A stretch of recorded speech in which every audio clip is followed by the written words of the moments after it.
गरुड़ पुराण हिंदू धर्म के प्रमुख ग्रंथों में से एक है, जिसमें जीवन, मृत्यु और मृत्यु के बाद की अवस्था का अत्यंत गहराई से वर्णन किया गया है। ये ग्रंथ भगवान विष्णु और उनके वाहन गरुड़ के बीच संवाद के रूप में प्रस्तुत किया गया है। एक बार गरुड़ जी ने भगवान विष्णु से प्रश्न किया, हे प्रभु, जब मनुष्य की मृत्यु होती है तब उसकी आत्मा के साथ क्या होता है?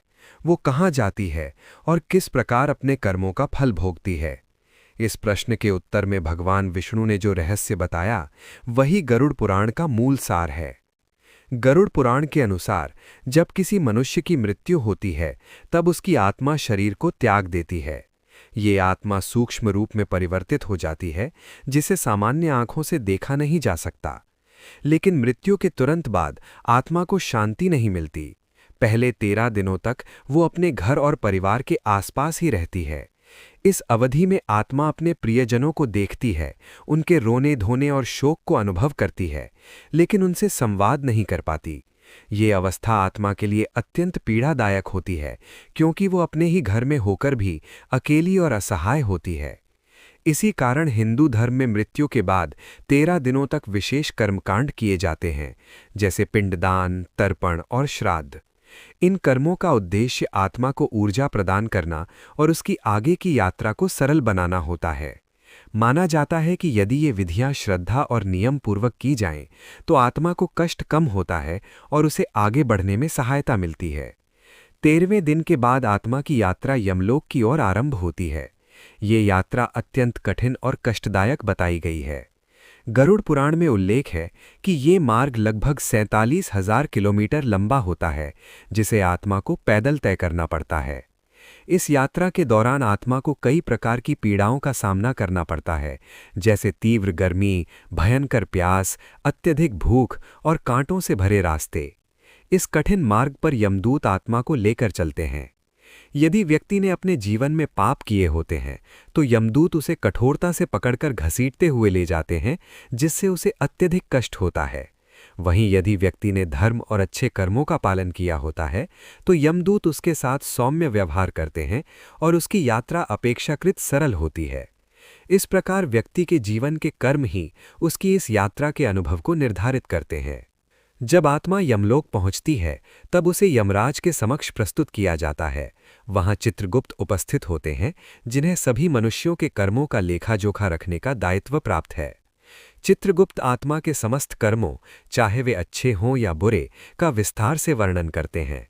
कोई भी कर्म उनसे छिपा नहीं रहता, चाहे वो कितना ही छोटा या गुप्त क्यों ना हो। इसके बाद यमराज न्याय करते हैं और आत्मा को उसके कर्मों के अनुसार फल प्रदान करते हैं। यदि व्यक्ति ने सत्य, धर्म, दया और करुणा का पालन किया है, तो उसे स्वर्ग की प्राप्ति होती है, जहां वो सुख, शांति और आनंद का अनुभव करता है। स्वर्ग में दिव्य वातावरण, सुंदर दृश्य और आनंददायक जीवन का वर्णन मिलता है, जहां आत्मा अपने पुण्यों का फल भोगती है। लेकिन यदि व्यक्ति ने पाप किए हैं, जैसे झूठ बोलना, चोरी करना, हिंसा करना, दूसरों को कष्ट देना या धोखा देना, तो उसे नरक में भेजा जाता है। गरुड़ पुराण में नरक के 28 प्रकारों का वर्णन किया गया है और प्रत्येक नरक में अलग अलग प्रकार की यातनाएं दी जाती हैं। उदाहरण के लिए, कुछ नरकों में आत्मा को जलते हुए तेल में डाला जाता है, कहीं उसे बर्फ जैसे ठंडे स्थानों में रखा जाता है, तो कहीं उसे तेज धार वाले हथियारों से काटा जाता है। ये यातनाएं आत्मा को उसके पापों का अनुभव कराने के लिए होती हैं, ताकि वो अपने कर्मों के परिणाम को समझ सके। इन दंडों का उद्देश्य केवल सजा देना नहीं है, बल्कि आत्मा को शुद्ध करना भी है। जब आत्मा अपने पापों का फल भोग लेती है, तब उसे पुनः जन्म लेने का अवसर मिलता है। इस प्रकार जन्म और मृत्यु का ये चक्र निरंतर चलता रहता है, जिसे संसार या संसर कहा जाता है। गरुड़ पुराण ये भी सिखाता है कि मनुष्य का जीवन अत्यंत मूल्यवान है और इसे व्यर्थ नहीं गंवाना चाहिए। हर व्यक्ति को अपने कर्मों के प्रति सजग रहना चाहिए, क्योंकि मृत्यु के बाद उसे अपने हर कर्म का हिसाब देना पड़ता है। ये ग्रंथ हमें ये प्रेरणा देता है कि हम सत्य के मार्ग पर चलें, धर्म का पालन करें, दूसरों की सहायता करें और अपने जीवन को पुण्य कार्यों में लगाएं। अंततः गरुड़ पुराण का मुख्य संदेश यही है कि मृत्यु अंत नहीं है, बल्कि एक नई यात्रा की शुरुआत है। आत्मा अमर है और वो अपने कर्मों के अनुसार विभिन्न अवस्थाओं से गुजरती है। इसलिए मनुष्य को चाहिए कि वो अपने जीवन में अच्छे कर्म करे, ईश्वर का स्मरण करे और एक सच्चे और धर्मपरायण जीवन का पालन करे, ताकि मृत्यु के बाद उसकी यात्रा सरल और सुखद हो सके।